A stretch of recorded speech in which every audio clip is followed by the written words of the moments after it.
ರಾಜ್ಯ ಮಟ್ಟದ ವೈಜ್ಞಾನಿಕ ಸಮ್ಮೇಳನವು ವಿದ್ಯಾರ್ಥಿಗಳಿಗೆ ಹಾಗೂ ಪ್ರತಿಯೊಬ್ಬರಿಗೂ ವಿಜ್ಞಾನ ಹಾಗೂ ತಂತ್ರಜ್ಞಾನದ ಅರಿವು ಮೂಡಿಸಲು ಸಹಕಾರಿಯಾಗಿದೆ. ಯಾದಗಿರಿ ಜಿಲ್ಲೆಯಲ್ಲಿ ಮೊಟ್ಟ ಮೊದಲ ಬಾರಿಗೆ 5ನೇ ವೈಜ್ಞಾನಿಕ ಸಮ್ಮೇಳನ ಕಾರ್ಯಕ್ರಮ ಅದ್ದೂರಿಯಾಗಿ ಜರುಗಿತು. ಇನ್ನು ಕಾರ್ಯಕ್ರಮದಲ್ಲಿ ಸಚಿವರಾದ ಸತೀಶ್ ಜಾರಕಿಹೊಳಿ, ಶರಣಬಸಪ್ಪ ಗೌಡ, ದರ್ಶನ್ಪುರ ಸೇರಿದಂತೆ ಅನೇಕರು ಭಾಗವಹಿಸಿದರು. ವಿಶೇಷವಾಗಿ ವೈಜ್ಞಾನಿಕ ಸಮ್ಮೇಳನದಲ್ಲಿ ವಿಜ್ಞಾನ ವಸ್ತುಗಳ ಪ್ರದರ್ಶನ ಏರ್ಪಡಿಸಲಾಗಿತ್ತು. ಉಪಗ್ರಹಗಳ ಉಡಾವಣೆ ಸೇರಿದಂತೆ ಹಲವು ಬಗೆಯ ವಿಜ್ಞಾನ ಹಾಗೂ ತಂತ್ರಜ್ಞಾನದ ಅರಿವು ಮೂಡಿಸುವ ವಸ್ತುಗಳ ಪ್ರದರ್ಶನ ಕೂಡ ನಡೆದಿತ್ತು. ಇನ್ನು ವಿಜ್ಞಾನಿಗಳು ಉಪಗ್ರಹಗಳ ಉಡಾವಣೆ ಬಗ್ಗೆ ವಿದ್ಯಾರ್ಥಿಗಳಿಗೆ ಮಾಹಿತಿ ತಿಳಿಸಿಕೊಟ್ಟಿದ್ದಾರೆ. ಮೌಢ್ಯತೆ ನಿವಾರಣೆ ಬಗ್ಗೆ ಜಾಗೃತಿ ಮೂಡಿಸಲಾಯಿತು. ಯಾದಗಿರಿ ಜಿಲ್ಲೆಯಲ್ಲಿ ಮೌಢ್ಯತೆ ಮನೆ ಮಾಡಿದ್ದು, ಮೌಢ್ಯತೆ ನಿವಾರಣೆ ಬಗ್ಗೆ ವೈಜ್ಞಾನಿಕ ಸಮ್ಮೇಳನವು ಅನುಕೂಲವಾಗಿದೆ. ಹೀಗಾಗಿ ಸಾವಿರಾರು ಸಂಖ್ಯೆಯಲ್ಲಿ ವಿದ್ಯಾರ್ಥಿಗಳು ಆಗಮಿಸಿ ವಸ್ತು ಪ್ರದರ್ಶನ ವೀಕ್ಷಣೆ ಮಾಡಿದ್ರು. ಅನೇಕ ರೀತಿಯ ವಸ್ತುಗಳ ಪ್ರದರ್ಶನ ಕೂಡ ಅಲ್ಲಿ ನಡೆಯಿತು.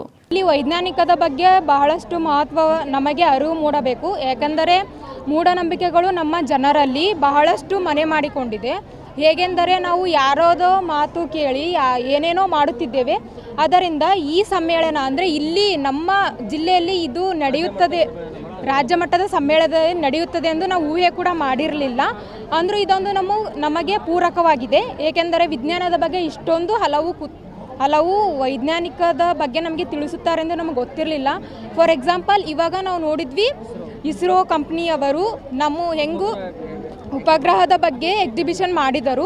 ಹಾಗೆ ನಾವು ಯಾವ ಥರ ಅದರ ಬಗ್ಗೆ ತಿಳಿದುಕೊಂಡರೆ ನಮ್ಮ ವೈಜ್ಞಾನಿಕದ ಬಗ್ಗೆ ಬಹಳಷ್ಟು ತಿಳಿದುಕೊಳ್ಳಲು ಅವಶ್ಯಕತೆ ಇರುತ್ತದೆ. ಯಾಕಂದರೆ ಮೂಢನಂಬಿಕೆಗಳನ್ನು ಬಿಟ್ಟು ಬಿಡುತ್ತೇವೆ ವಿಜ್ಞಾನದ ಬಗ್ಗೆ ನಮಗೆ ಅರಿವಿದ್ದರೆ.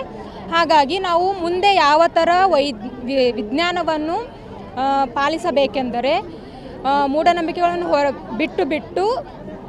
ಬಿಟ್ಟ ಮೂಲಕ ನಮಗೆ ಅರಿವು ಮೂಡಿ ಕಡೆಯಲ್ಲಿ ಬಂದಿದ್ದಾರೆ ತಿಳಿದುಕೊಳ್ಳಲು ಅನುಕೂಲ ಆಗಿದೆ.